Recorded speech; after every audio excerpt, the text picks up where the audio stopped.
주로 아마 노인 문제와 저출산 문제를 얘기할 수밖에 없고요. 우리 사회의 지속 가능성 문제 혹은 국가의 불에는 이 문제를 해결하지 않으면 불가능할 거다 이렇게 보고 있겠습니다. 그다음에 고령사회를 왜 실패하고 있나에 대한 문제. 그다음에 오늘 제가 뭐 백본이라고 그럴까요? 오늘 이야기하는 내용의 골격은 바로 Theory of Constraint라는 내용입니다. 아주 관심 있게 들어주셨으면 감사하겠습니다. 그리고 우리 국가 전략과 결론을 맺도록 하겠습니다. 고령화 시대를 무엇으로 갈 것이냐는 문제인데요. 사실 노인이 문제인 시대 뭐 이렇게밖에 볼 수밖에 없지 않나 싶은 생각이 들고요. 노인 빈곤, 노인 의료 위기, 노인의 인간다운 삶의 문제를 해결하기 힘들고 결국 후세가 부양해야 되는 부담되는 노인들 이것이 우리의 문제 이렇게 보고 있습니다. 그 고령화의 원인으로 보면 평균 수명이 급격하게 증가를 했고요. 저출산이 심화됐고 고령 인구의 비율이 증가했다는 거죠. 그러니까 고령화의 원인은 뭐 단순히 노인의 문제가 아니라 저출산이라는 그 청년들의 책임도 우리가 봐줘야 될 것이다 이렇게 보고 있습니다. 고령화 결과란 사실 뭐 인구하고 근로자 인구가 결국 국력이라고 볼 수 있으니까요. 인구와 근로자 수의 감소했다는 잠재 성장률 하락을 얘기할 수 있고 성장률 저하와 고령화 보호 간의 상충 문제, 세대 간 갈등이 굉장히 심각해지는 거죠. 그리고 이런 과정에서 아마 생존권을 내세운 집단 간 기득권 갈등으로 인한 사회적 불안이 대단히 심히 될 것이다 이렇게 보고 있습니다. 뭐 자본주의 사회는 노동자와 자본가의 투쟁으로 망한다 뭐 이렇게 보고 있는데 사실 현재 우리 사회는 지금 카르텔로 자본주의 사회가 붕괴되는 형태가 되는 것이 아니냐 이렇게 생각이 들 정도로 지금 이 기득권과 카르텔 형성에 대한 문제는 심각하다 이렇게 보고 있습니다. 고령화 시대라는 것은 단순히 고령 시대와 좀 고령화 문제 혹은 고령 사회와 다른 것이 노인 문제가 점점 심화되는 시점의 연속이라고 볼 수 있습니다. 그래서 지속적으로 이 문제는 현상을 타파하고 체계적으로 대응하지 않으면 심각한 사회적 위기에 당면할 수가 있습니다. 더군다나 4차 산업혁명의 변화에 대해서 이러한 변화는 더욱더 요구되고 있다고 보고요. 그리고 4차 산업혁명으로 인해서 고령자의 노동시장 환경도 급변하고 있습니다. 두 가지 형태인데 신기술 채용에 따라서 고용의 감소가 있을 수가 있고 다음에 신기술의 채용에 따른 고령자의 근로환경 개선의 문제가 있겠죠. 뭐 다양한 AI라든지 혹은 로봇이라든지 이런 형태의 4차 산업혁명의 기술들을 활용을 해서 고령자 고용이 가능할 수 있는 시스템이 되지 않겠나 보고 있습니다. 저는 이걸 굉장히 크게 보고 있는 G세대의 주유사의 진입입니다. G세대는 기존의 베이비붐 X, M세대와 전혀 다르다 하는 것이고요.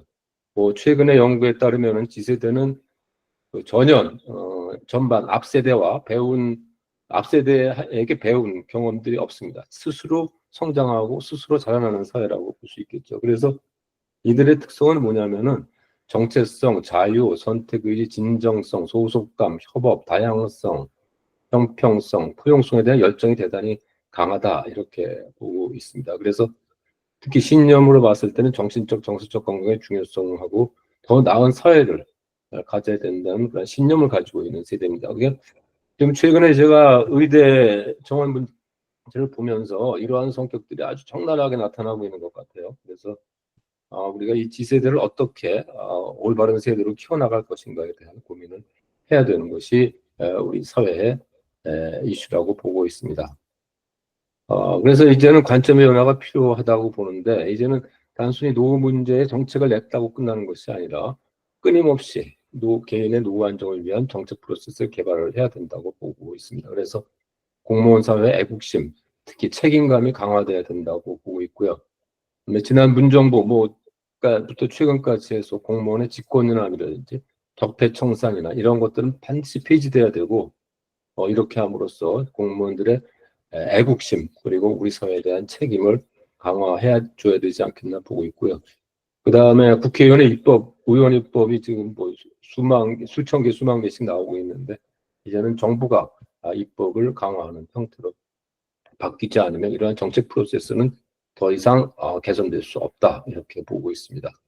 다음은 청년 행복과 출산율 제고를 위해서 남자의 육아 책임이 강화돼야 됩니다. 그래서 뭐 차후에 말씀드리겠습니다만 우리나라의 저출산 문제는 최근의 연구 결과에 따르면 남자의 육아 책임을 기피하기 때문에 생기는 문제다. 이런 결론을 내리고 싶습니다.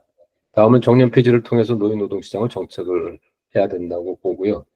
그래서 일할 수 있는 노인들의 노동시장을 장벽을 철폐해야 된다. 이것이 이제 오늘 제가 말씀드리고자 하는 주제입니다. 노인 문제는 노인 고령 인구의 현실에 대한 문제는 우리가 이미 말씀을 드렸기 때문에 시간 절약상 생략을 하도록 하고요.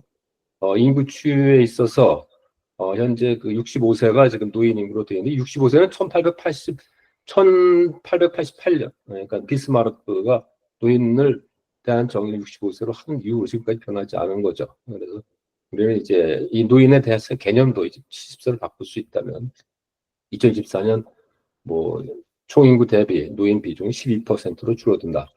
그러니까 이러한 그 기본 가정하에 우리가 전략적인 선택을 해야 되지 않겠나 이렇게 생각을 하고 있습니다. 노인 가구의 주거 환경 문제인데 노인들이 오래 살거든요.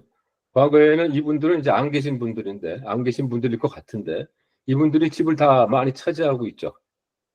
그러니까 청년들 입장에서 봐서는 이분들의 집을 좀 받을 수 있는 기회가 있어야 되는데 받을 수 있는 기회가 없다 이겁니다.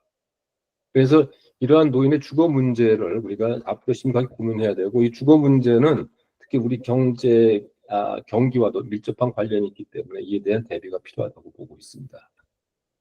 고령자 의료비 문제인데 이것도 역시 오래 살기 때문에 생기는 심각한 문제입니다. 1인당 진료비가 나이가 들수록 많죠. 그러니까 오래 사는 분들이 많으면 많을수록 고령자 의료비 문제나 우리나라 의료보험 문제는 대단히 심각해질 수 있다. 이렇게 말씀드릴 수 있고요.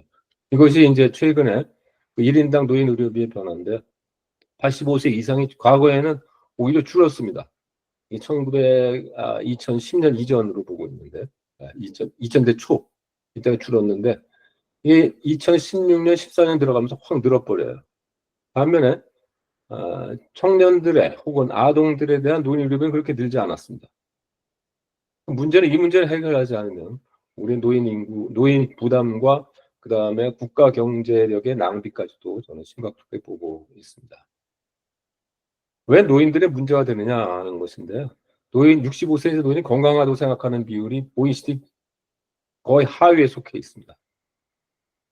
내가 건강하다는 사람들이 불과 24%에 불과하다는 거죠. 선진국 같은 경우에 있어서 뉴질랜드나 캐나다 이런 데에서는 80%가 넘습니다.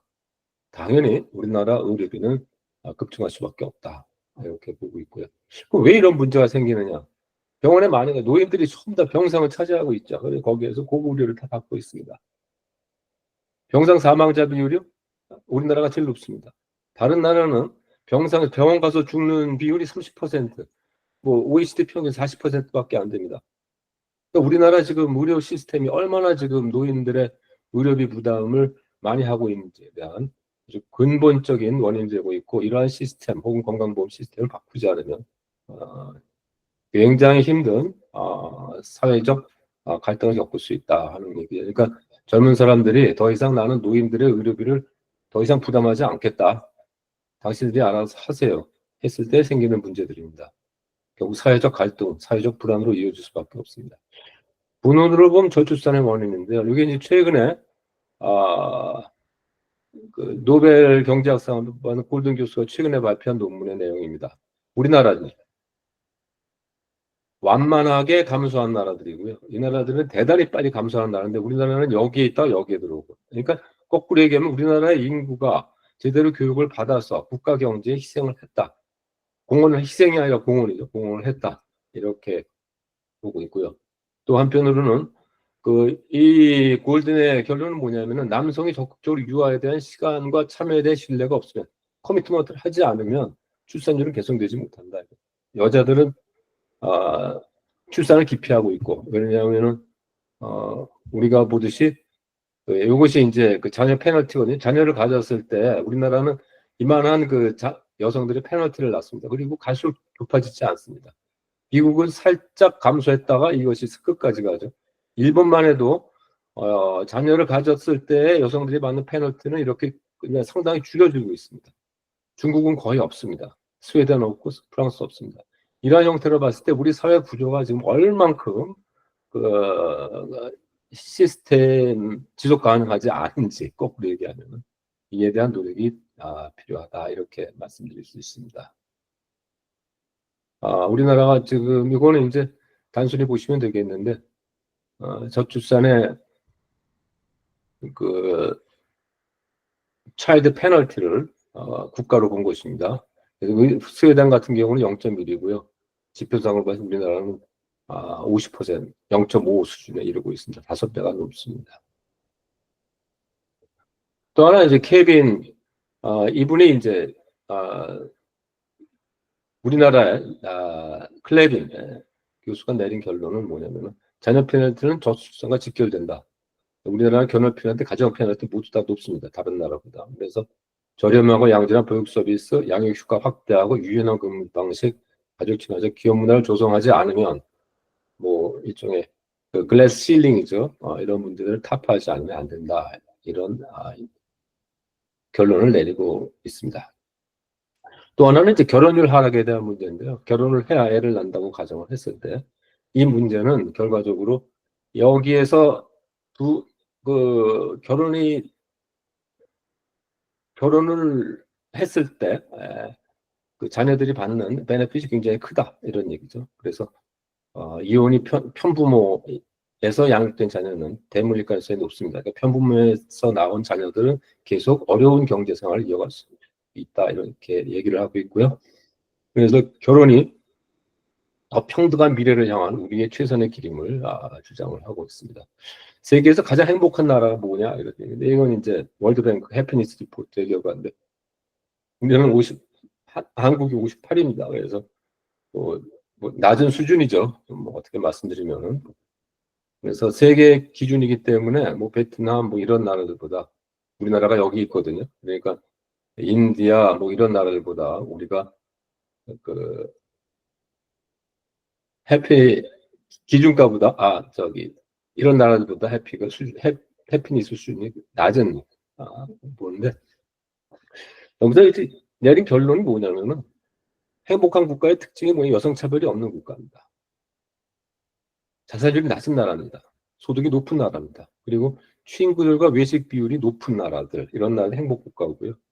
행복이 하락한 국가의 특징은 친구 없이 혼자 일하는 나라 이런 나라들 행복도가 낮더라 이런 얘기입니다. 우리가 앞으로 더 행복한 나라가 될 수 있을까 이런 고민을 전개하는 내용입니다. TOC라는 것은 이제 그 Theory of Contract for Government입니다. 이것은 이제 여러분들이 따로 아마 제가 자료를 올리도록 하겠습니다. 이분들의 그 기본 생각은 뭐냐면은 매슬로우의 그 니즈 체계인데 처음에 이제 뭐 신체적 욕구, 그다음에 안전 욕구, 그다음에 사랑, 그다음에 자부심, 그다음에 셀프 액츄얼라이징인데 지금 우리나라는 지금 여기 이 수준에 있는 것 같아요. 이거를 간신히 극복하고 여기에 와 있는 것 같아요. 우리나라는 이 부분에서 비효율적이고 과잉 생산을 하고 있고 지나치게 과잉 보호를 하고 있고 지속 불가능하고 또 기득권 강한 나라고 자살률 고독사 높고 불공정하고 선택권 억제되는 그러한 나라다 이렇게 해서는 판단을 하고 있습니다. 그래서 여러분들이 보셨는지 모르겠는데 골이라는 책이 있습니다. 엘리아 골드라트하고 콕스인데 이 골드라시 이제 이 TOC의 그 리더격으로 모든 아직까지도 활동을 하고 있는 분인데요. 이 소설이에요. 소설인데 어떻게 골을 이룰 것이냐에 대한 얘기입니다. 이러한 유니코라는 기업이 있는데 이 기업의 목표는 뭐냐면은 오늘 지금부터 혹은 미래까지 돈을 만들어내는 겁니다. 근데 여기에 필요한 조건이 반드시 있다. 그냥 이루어지는 것이 아니라는 거죠. 그러냐면은 쉐어홀더의 욕구를 현재와 미래에도 맞춰야 되고 그 다음에 고용의 시큐리티를 현재와 미래에 맞춰야 되고 생산의 그 시장에 대한 만족도를 현재와 미래에 맞춰줘야 기업이 비로소 돈을 만들 수 있다. 안정된 기업이 된다. 이런 얘기거든요. 그래서 이러한 조건이 하나라도 충족되지 않으면 기업은 망한다. 뭐 이렇게 말씀드렸습니다. 이것은 이제 이 소설에서 주된 내용입니다. 이것을 이제 그 정부 부분에 적용한 것이 이분들의 그 발표 내용입니다.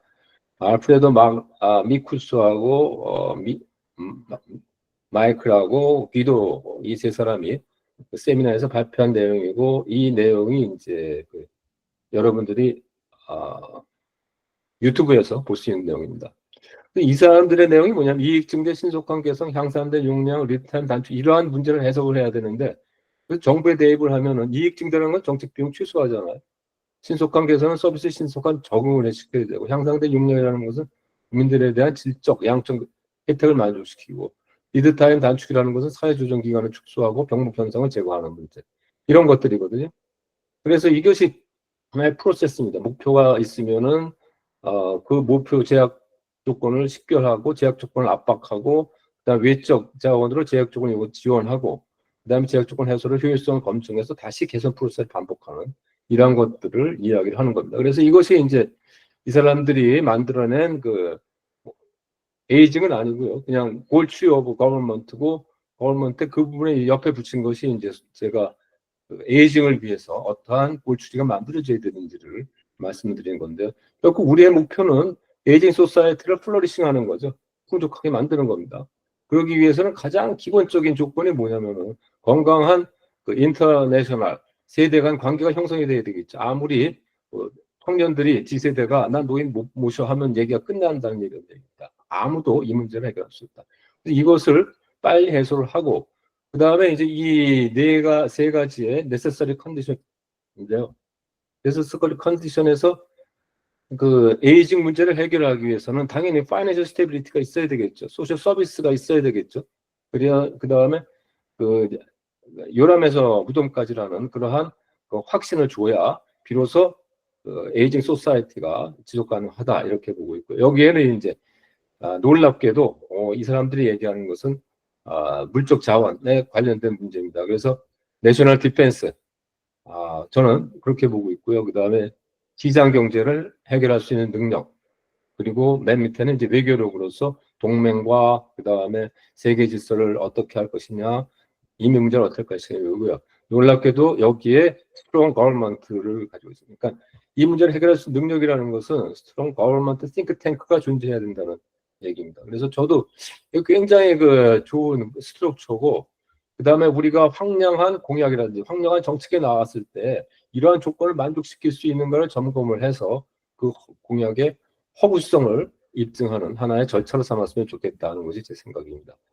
그래서 필요 조건이 중요한 이유는 모든 정책에는 필요 조건이 있죠. 그래서 소위 그 지금까지 우리 정책의 문제는 뭐냐면은 이러한 필요 조건을 해결하지 않은 채 명목적인 혹은 소위 허위 정책만 남발한 것이 아니냐 이렇게 보고 있습니다. 그래서 빈곤층을 방치하는 복지 정책, 저출산을 유발하는 저출산 정책, 청년 실업을 유발하는 청년 정책, 취약 근로자를 양산하는 노동 정책, 연금 파산을 낳는 연금 개혁, 지방을 공동화시키는 지역 정책, 뭐 이런 것들이 전부 다 지금까지 우리가 엄청난 예산과 국민들의 세금으로 만들어진 내용들인데 효과는 없이 지금까지 지려온 것이 우리의 현실이 아니냐 이렇게 생각을 하고 있고요. 그래서 이 문제를 해결하지 않으면 저는 본질적인 복지, 출산, 청년, 노동 문제 이런 혹은 지역 정책까지 해결할 수 없다 이렇게 보고 있습니다. 문제는 이러한 기득 충족권이 없는 정책이 실행이 됐을 때 거꾸로 기득권층을 강화시킵니다.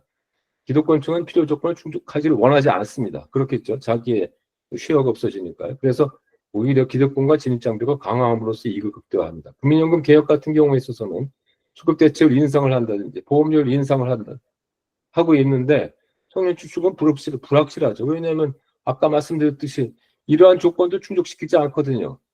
당장 뭐 국방력에 문제가 생겼다. 그럼 이 사람들이 이 청년들이 과연 내가 연금을 받을 수 있을까 생각을 할까요?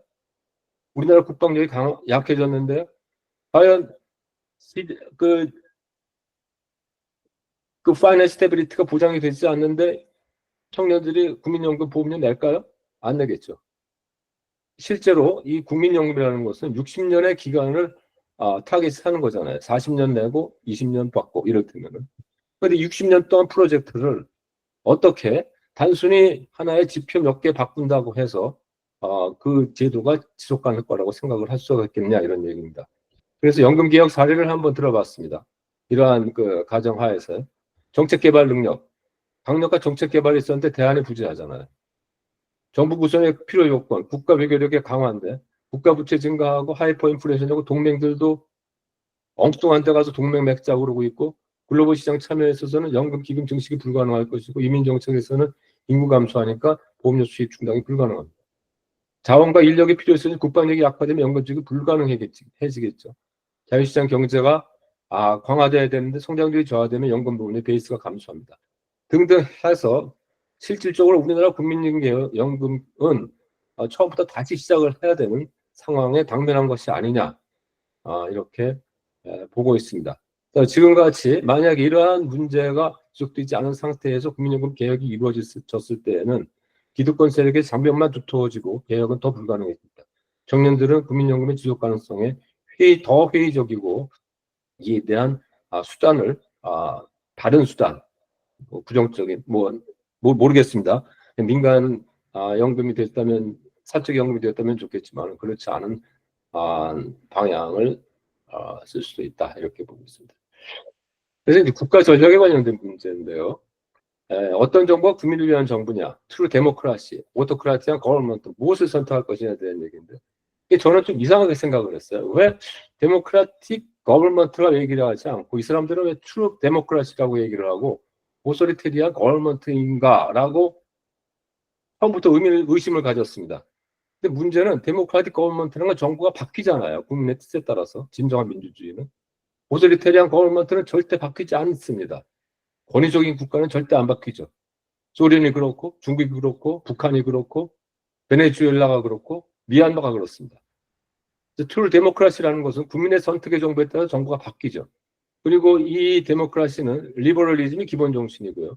개인 자유, 권리, 창의력을 존중하고 경제 발전이 기본인데 반면에 권위적 정부는 독재, 현재적 다른 표현입니다. 사실은 요새 터미널로지에 딕테이터십이라는 말은 안 씁니다. 항상 오소리테리한 거버먼트라고 씁니다. 소련, 중국, 베네수엘라, 북한을 얘기하고 있고요. 이 사람들의 포퓰리즘은 그냥 헌법에 항상 웰빙을 강조하고 있습니다. 이것이 목표입니다. 그러다 보니까 이 권위적인 정부가 되니까 내로남불, 내가 하는 거 모두 합법이에요. 결국 부패할 수밖에 없습니다. 권위적 지위는 영원히 바뀌지 않습니다. 시간이 갈수록 강화됩니다. 한 명이 정당을 지배하고요, 국회를 지배하고요, 정부를 지배하고요, 사법부를 지배하고 다음은 국민을 지배할 준비를 하고 있습니다. 결국은 우리가 국가사회주의로 가는 길목에 있지 않겠나 이렇게 생각을 합니다. 결과적으로 우리는 이러한 골추리 거버먼트의 이러한 골추리를 실행을 함으로써 전체적인 개혁을 도모할 필요가 있지 않겠나 이렇게 생각을 하고 있고요. 여기서 얘기한 정부의 목적이라는 것은 이렇습니다. Improving the well-being now and in the future입니다. 미래입니다. 현재가 아닙니다. 그리고 정부는 미래를 위해 존재하는 조직이라고 보고 있고요. 인민과 시민과의 관계인데 인민은 자신의 웰빙을 극대화하는 조직이고요. 그러니까 포퓰리즘은 인민의 이익을 대변합니다. 시민은 권리와 의무를 충실히 이행하는 민간 조직입니다.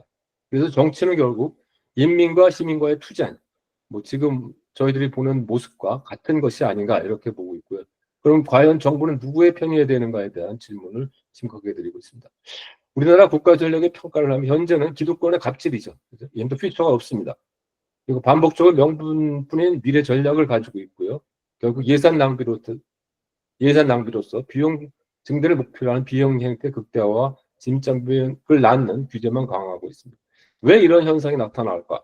결국은 앞서 말씀드렸던 바와 같이 필요 조건에 충족 없는 정책, 포퓰리즘으로 기득권 칼텔을 강화시켜 왔고요.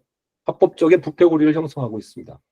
그리고 공무원 사회의 책임의식이 부재하고 있는데 이 원인은 근본적으로 직권남용과 적폐 청산을 법적 책임으로 묻고 있다는 사실입니다. 그럼 당연히 복지부동을 할 수밖에 없겠죠. 그래서 저는 하나의 제안으로서 직권남용과 적폐 청산에 관련된 공무원의 법적 책임은 더 이상 자제를 해줘야 된다 이렇게 생각을 하고 있습니다. 고령사회 해법으로서 그럼 필요 조건을 우리가 무엇으로 봐야 되겠느냐 하는 거죠. 안정적인 고령사회 필요 조건은 결국 튼튼한 경제입니다. 그래서 경제가 불안하면 가장 큰 피해는 노인에게 갈 수밖에 없겠죠. 연금 재원 증발로 연금 축소가 될 것이고 건강보험은 재원 부족으로 의료 이용이 제한될 수밖에 없습니다. 근로자를 증대시켜야 됩니다. 그래서 실질 부양비를 축소시켜야 되고요. 그래서 청년들이 조기 사회에 진출할 수 있도록 해야 됩니다. 그리고 기업, 공무원 승진 등 저연령을 우선 채용을 해서 사회에 먼저 가능한 빨리 진출할 수 있도록 해줘야 될 것이고, 정년을 폐지해서 일하는 노인을 늘려야 됩니다. 그래서 정부의 구조 개편에 있어서는 일자리의 책임이 사실은 노동부가 아닙니다. 일자리를 만드는 것은 산자부에서 만드는 거지, 노동부는 근로자를 보호하는 역할만 하고 있는데, 우리나라는 거꾸로 노동 복지부나 고용부가 일자리를 만들도록 요구를 하고 있는 거죠. 그러니까 말도 안 되는 그러한 정책 구조를 가지고 있습니다. 고령자의 재교육과 전환교육이 필요하고요. 대학의 역할 제고에서 개방대학과 4년 공부해서 평생 맞고 사는 이러한 문제들을 해소해야 된다고 보고 있습니다. 출산율을 해소해야 되는데 자녀 양육 환경을 개선해야 될 것이고, 정책적 노인 연령의 상향이 필요하다고 보고 있습니다. 결과적으로는 이 매슬로의 니즈 욕구 시스템 체계를 개선 업그레이드 시키지 않으면 우리는 행복 사회를 만들어내기가 어렵지 않겠나, 이렇게 보고 있습니다. 또 한 가지 이제 가장 먼저 말씀드리고 싶은 것이 노동시장의 중요성을 우선 말씀드리고 싶습니다. 그래서 고령화 사회로 노동 사회 지속성이 없기 때문에 우리는 노인 건강 개선을 통해서 경제 활동을 가능하게 할 수가 있고요. 노인 법정 연령을 상향 조정을 한다든지 고령 사회를 위한 전반적인 사회 시스템 개혁을 해줘야 되는 것이 이제 필요하다고 보고 있습니다. 몇 가지 주요 고령 사회 해법으로서 거기에 대한 무슨 문제가 있는지 한번 살펴보도록 하겠습니다. 국민연금 얼마 전에 있었는데요. 이 개혁의 그러니까 TOC 관점에서 보면은 세대 간 합의가 이루어지지 않았었고요. 연금 수급 연령 상향 조정을 한다면 급여 지출이 3분의 1이 감소합니다. 비율팅 스테빌라이저의 도입이 돼야 될 것이고, 사적 연금 중심의 노후 보장, 그리고 국민연금의 자본시장 왜곡도 문제를 해결해야 될 것입니다. 문제는 뭐냐면은 청년들이 낸 보험료가 그들에게 돌아가지 않고 해외로 유출되고, 점점 해외로 유출되고 있다는 거죠. 수익률을 이유로 해서. 그러나 선진국은 이미 페이주고 시스템이 되어 있기 때문에 그들이 낸 보험료는 그들의 경제 내에서 돌고 있습니다. 우리가 심각하게 한번 고민해야 되는 문제 중에 하나입니다.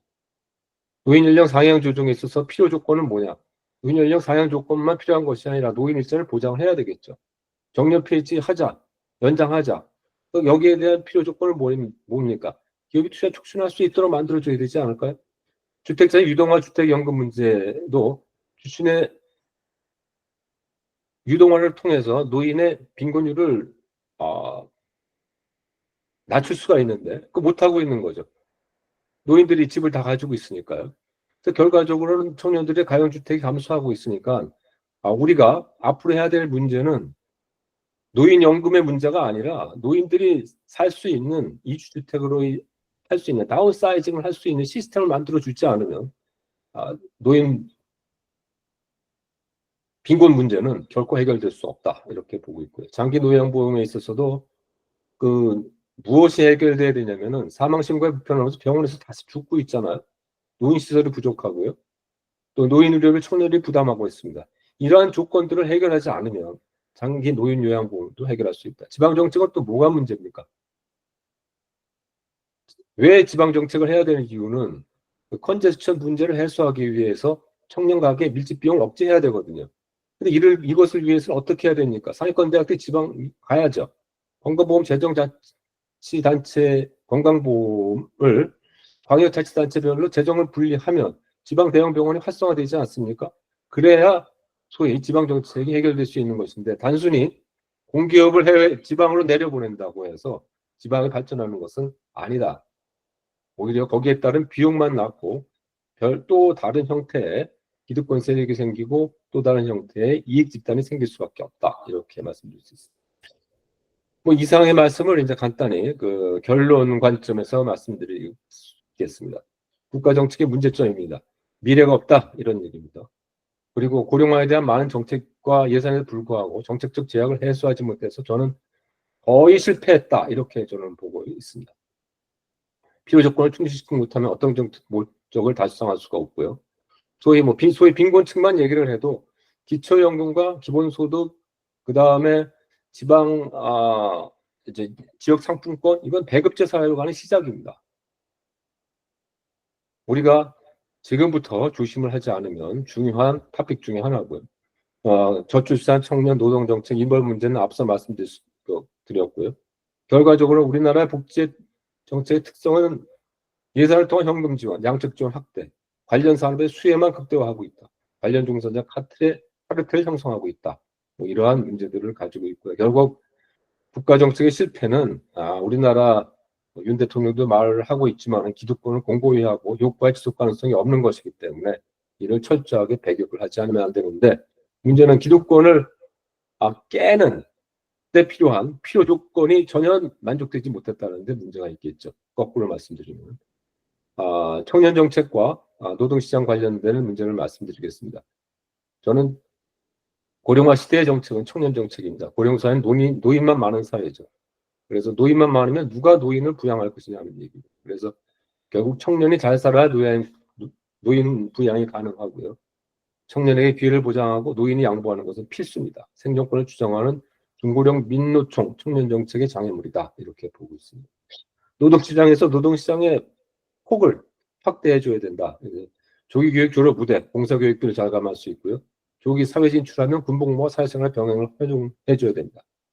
조기 사회 정착으로 특히 우리나라 CEO와 선진국의 CEO는 평균 나이가 한 10살 차이 나는 것 같습니다. 기업 공개 채용에서 저연령 우대 정책 반드시 실행을 해야 됩니다. 정년 폐지로 청년 근로자들 노동 수명을 연장시키는 것이 필요하다, 이렇게 말씀드릴 수 있습니다. 국가 미래를 위한 인프라 구축이 필요하고요. 공무원사회 재구축과 책임감 말씀드렸습니다. 정책 수립 및 실행에 있어서 공무원 직권남용 적폐청산 폐지로 복지부동을 철폐하고요. 오스트레일리안 거버먼트에서 형성된 유무형의 카르텔을 폐기해야 됩니다. 그리고 저는 가장 중요한 이슈 중에 하나가 막강한 국방력과 강력한 정부의 싱크탱크를 형성하지 않으면 국가의 미래는 없다. 이 두 가지가 없는 상태에서 국가 미래를 기약할 수는 없는 것이죠. TOC의 프로세스를 확산시켜야 됩니다. 그래서 정확한 진단과 치밀한 전략을 해소해야 되고요. 핵심적인 제약 요건의 끊임없는 해소가 필요합니다. 세대 간 기회와 화합이 필요하고, 지세대는 성장 과정부터 기생세대가 다릅니다. 그래서 민중을 책임과 권리 의식이 있는 시민을 육성하지 않으면 안 된다고 생각을 하고 있고요. 국가 생존을 위한 전략은 과연 우리가 진정한 민주주의를 택할 것이냐, 권위주의인 정부를 택할 것이냐에 대한 선택에 있고요. 포퓰리즘, 웰빙을 극대화할 것이냐, 창의적 자유시장 경제의 고도 성장을 통한 국민 복지를 향상시킬 것인가를 얘기를 해야 될 것이라고 봅니다. 최근에 제가 외부에 기고한 컬럼의 결론으로 말씀을 마치도록 하겠습니다. not to do policy list입니다. 공약에서 나와서는 안 될 그러한 내용으로서 기본 소비나 무상 정책 시리즈는 없어야 됩니다. 이것은 배당제의 사회로 가는 시발입니다. 기업 경영 활동이나 경영 위축시키는 정책은 없어야 됩니다. 이것은 국가 중심의 경제 체제를 구축하는 국가 사회주의로 가는 길이고요. 복지를 명분으로 한 청년 정책은 없어야 됩니다. 이것은 오히려 창의력과 활력 있는 청년 정신을 말살함으로써 이들을 빈곤화와 국가 빈곤화로 이끌 수 있다. 이렇게 결론을 말씀드리겠습니다.